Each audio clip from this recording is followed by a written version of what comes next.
Good evening, everybody. Here we are again on Tuesday night, the 16th of June. And time goes on.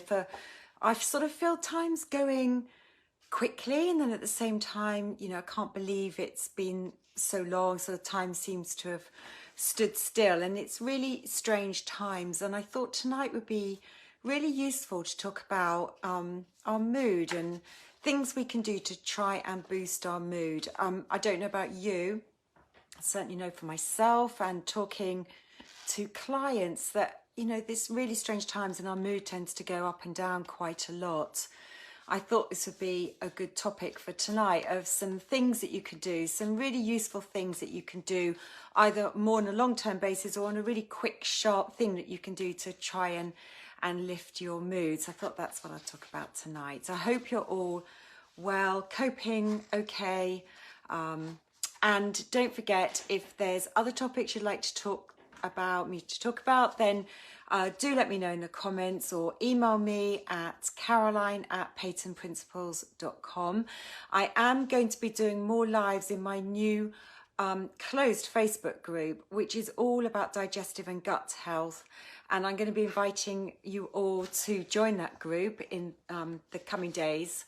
So look out for that. And I'll be putting some more live posts out in that group in the coming weeks. So that's a new group, a closed Facebook group that I'd love you to be part of.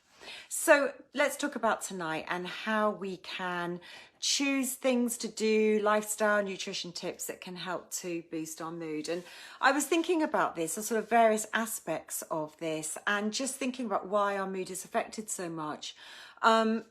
There's lots of reasons, and we're all experiencing different feelings, and it's really important to understand actually and sort of recognize that people are all coming at this from a different angle at this time through the sort of lockdown, where we're now into coming up to the end of our third month, aren't we? So for some people, I sort of feel to a certain extent that sort of loss of freedom, loss of social interaction. Some people feel quite angry about the current circumstances. Other people are living with quite a lot of fear and sadness. We're losing out, that loss of not seeing our friends and our family. We've lost that social interaction that actually is so fundamental as human beings to our mental well-being.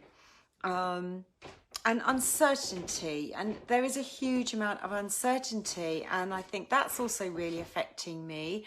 This loss of control, lack of freedom, and sort of lack of uncertainty, because we hear some scary things about how long this is going to go on for. So I don't know about you, I tend to think I'm a positive person, but I've certainly had my moments of being a bit down, up and down, days when I might wake up not feeling 100% great, or I might wake up feeling fine, and then my mood might dip a little bit. So I just thought about the things that we can do that can be really positive and helpful. I'll call this my essentials, nutrition and lifestyle essentials. Now, the first one isn't probably something you might think I'll talk about, but things that we can do in an instant that's going to lift our mood. I don't know if you've ever heard of this. It's called laughter yoga.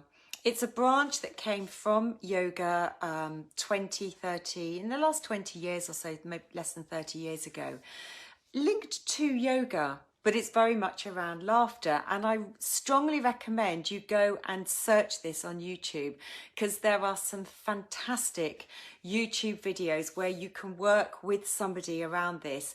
It sounds crazy to sit there and start laughing, but it's a little bit more than that. So it's about deep belly laughing that really moves the diaphragm, and by moving the diaphragm that really helps with the breathing, that can help with stagnant oxygen, stagnant energy, and I also think in this area, in the thoracic area, stagnant lymph flow as well. So we want to get all of that moving, and by laughing, we know, don't we, if we're certainly with people and we're laughing, it makes you feel great. So look for these laughter yoga. So it helps, it's all to do with laughter, but deep belly type laughter.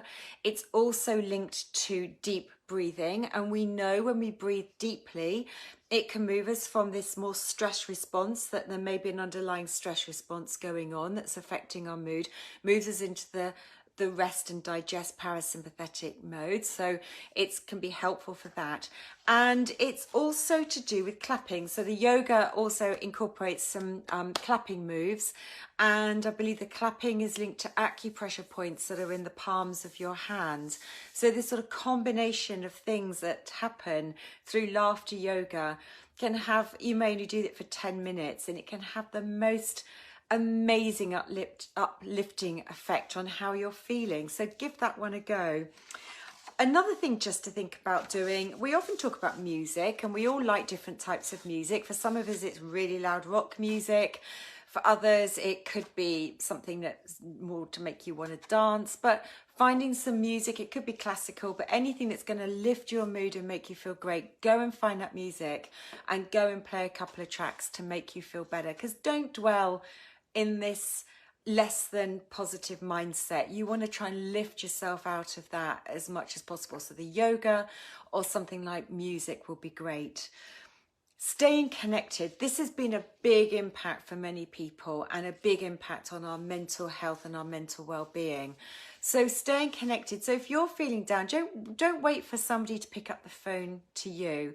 Pick up the phone and have a conversation with somebody, particularly if you're living on your own.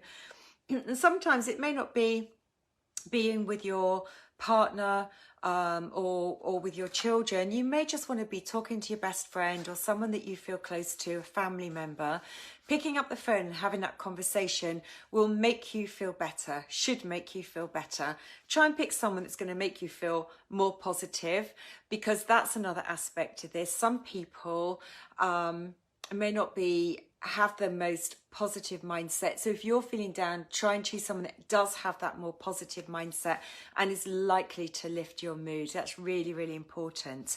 We do say about generally surrounding ourselves with more positive people. So think about that when you think about picking up the phone. Or it might be neighbours, just walking along the street, walking around your village or where you live, and having a conversation with people around the village. They may not even be people you know very well. And I know people who have dogs, and they like that. They go out walking their dog and they'll always stop and have a conversation with another dog owner.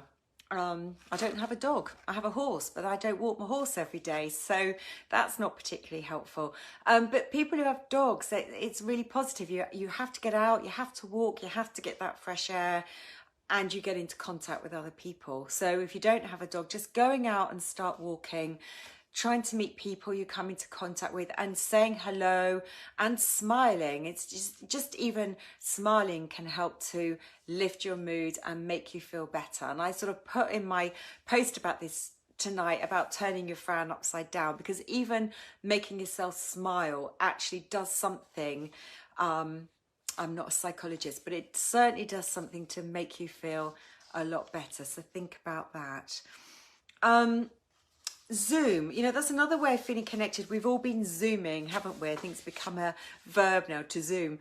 For me, and I know from talking to others, I use Zoom all the time at the moment with my consultations with clients, and it works fantastically well, and that one-to-one contact is absolutely great.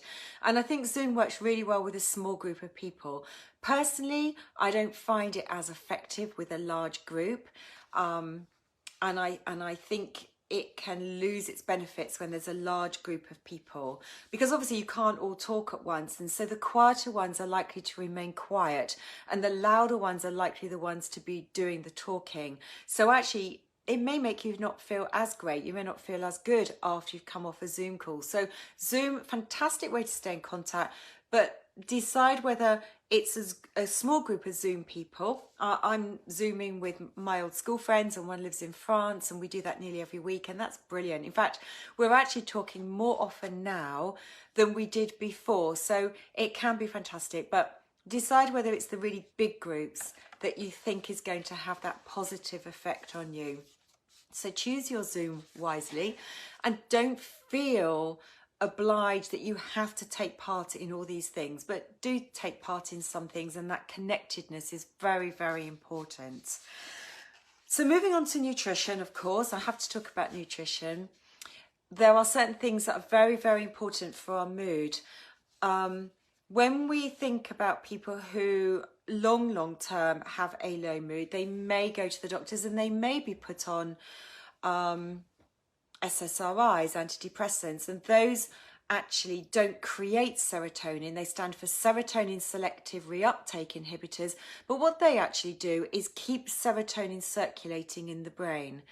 Serotonin is known as our happy chemical, our feel-good chemical, sometimes called a happy hormone. It's not actually a hormone, it's a neurotransmitter, and it's what makes us feel good, makes us feel happy, makes us feel good about ourselves. And that's why antidepressants may be prescribed for people, but it doesn't actually make serotonin. But we can go about making serotonin for ourselves. We can actually increase the amount of serotonin that's there. And in a very simple way to think about this, it's increasing protein foods in your diet. So protein breaks down to amino acids, and there's a particular amino acid called tryptophan. And when tryptophan passes what's known as the blood-brain barrier and gets into the brain, it makes serotonin. It's a little bit of a complicated pathway, but unless we actually consume protein-rich foods, then, and particularly the ones that contain the tryptophan, then you're going to be less able to make the serotonin. So make sure you're getting ample protein in your diet. I'm always talking about that anyway for helping to keep blood sugar stable. But the foods that are particularly rich in tryptophan are dairy, eggs, fish, nuts and seeds, turkey, and soya-based products. Those are the ones that are particularly rich in tryptophan. Bananas also is quite high in tryptophan, even though it's mostly a starchy food. But focus more on the protein-rich tryptophan foods because we need that protein to keep our blood sugar levels stable. And make sure you're getting plenty of those. That's dairy, eggs, fish, nuts, seeds, soya, and turkey. Those are the ones that contain the tryptophan, this amino acid that when it can pass the blood-brain barrier in the brain can be converted into serotonin, this happy chemical that makes us feel good. Now, we need magnesium to help to produce and release serotonin in the brain. And magnesium is one of those minerals that we're often lacking in today. I tend to recommend magnesium a lot. I take magnesium most of the time in the form of magnesium citrate. But if we're trying to think about our foods and our nutrition, well, magnesium is found in dark green leafy vegetables. It's also found in nuts and seeds and found in whole grains, particularly things like brown rice. It's found in the husk, which is why you need to get the whole grains in, not the refined ones, because it's stripped out of the white grains, the refined ones. So we need the whole grains. Things like brown rice is fantastic. Almonds are particularly rich in magnesium, and particularly your dark green leafy vegetables and all your broccolis, and your kales, even cauliflower, even though it's white, is classified as that dark green leafy vegetable. So make sure you're getting ample dark green leafy vegetables in your diet all the time, because the magnesium is really, really important for helping this production and release of serotonin in the brain. Magnesium is also known as nature's tranquilizer. So depending on the mood and how you're feeling, if we're feeling a bit stressed out or anxious, magnesium is known as nature's tranquilizer. It's very, very calming. It doesn't make us low on energy. It's actually good for energy creation. But magnesium is a very calming, has a very calming influence in our body. So do make sure you get ample magnesium-rich foods into your diet at this time. And when we're thinking about our brain, because this is where it influences our mood, we do need to make sure we're keeping up our intake of these essential fats from oily fish. These fats known as EPA and DHA, it's not the omega-3 that we need to be focusing on in a supplement that you may see. It's the EPA and DHA content that's responsible for the structure and function of the brain. So we need to keep levels of those up in our diets, and we don't tend to get nearly enough oily fish from your salmon, mackerel, herring, sardines in our diet. 2 to 3 portions every week is what we need to get. And that's what helps to keep the brain working optimally, and has a lot of links to different types of mood disorders. So do make sure you get plenty of oily fish into your diet. Flax seeds, vegan versions, and this conversion isn't so great. You can get algae versions of supplements now that are richer in your EPA and DHA, but be careful to make sure you do get sufficient of those into your diet.